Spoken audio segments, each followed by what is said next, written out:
Today's been quite a tough day for me and everyone at the stables, really. One of my old campaigners, Guna Be Good, aka Fletcher, has retired, and his old owner, Hobday, has come to pick him up, and he's going to go down south to do some dressage with her. And horses come and go, and I thought I'd be absolutely fine, and I think, it comes to the forefront of your mind that how much he's done for me and how special he actually was. Looking back at these pictures here from Burley, our first Burley together, I feel honoured to have ridden him. He wasn't a very talented show jumper. In fact, the way he jumped was very unique, and most people would probably not want to ride him because of that. But he pulled it out of the bag when it counted and jumped a clear round. The first year, one of only 3 to do so, and the second year, I think, one of only 5. And he was not far off useless in the show jumping. His technique wasn't good, but he always wanted to do it.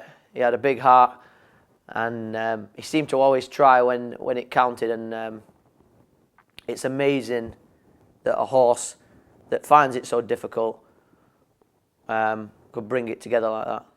So our first clear round Burley cross country was pretty special. Although his technique wasn't great, he has tremendous scope, and he honestly made the course feel very straightforward. He was very genuine, and I got back after the cross country, goosebumps. I was made up, absolutely made up. And I remember saying to my mum, tomorrow it doesn't matter, because if he had 5 down, if he had them all down, he got me round one of the biggest tracks in the world, safe and fairly effortlessly, really. And we both agreed, we were sort of living the moment, and it was great time. So that night, actually, I went out and partied and celebrated with all my friends, just jumped clear around Burley.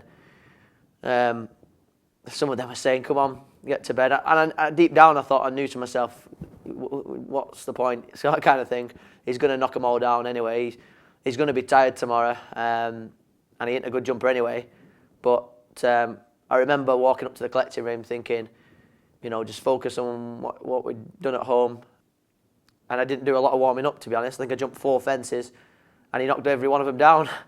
But I still felt quite relaxed, not really putting any pressure on the horse or myself. Went in, and I don't know what happened, but he came alive. He just started trying harder and harder. It's as if his legs were still down there, but his body was somewhere near the moon. First fence clear. I thought, that wasn't like the collecting ring. Second fence, third fence, through the combination. I was thinking, he's going to have the last 4 down then, isn't he? And we got further and further, and I remember jumping the second to last fence thinking, God, this might happen. And I came to the last, jumped it, and I couldn't quite believe it. Looked behind me, and I said a few words which I probably shouldn't have said on TV, but anyway, total shock. Double clear. Was absolutely made up with the horse. Didn't even feel real till I got home.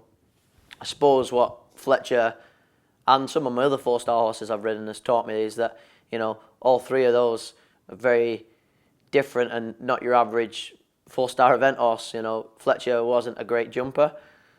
Upton to Joe was more of a pony club type horse, and then Murray's Error was his half Clydesdale V8 Super Cob. So Fletcher certainly taught me that not to judge a book by its cover and to build on the relationship you've got, because if they want to do it, that's half the battle.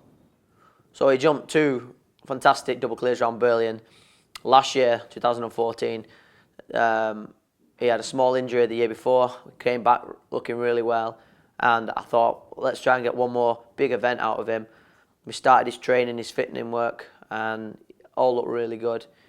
And he'd been cantering for a good 6 weeks, and I cantered him one day, and he weren't sore or lame. He just didn't feel, something felt different, and something inside just sort of said, it's not worth it. Just he's done his time now, and he's touch wood, he's finished sound and well, and he's now going to go and retire with his old owner Bobby and do some dressage, some hacking, possibly a bit of hunting, and have a really nice retirement, which I think he thoroughly deserves. And I think it's a hard decision to make sometimes when you retire a horse, but I think you've got to go with your gut instinct, and he's done a lot for me, and it was the right time.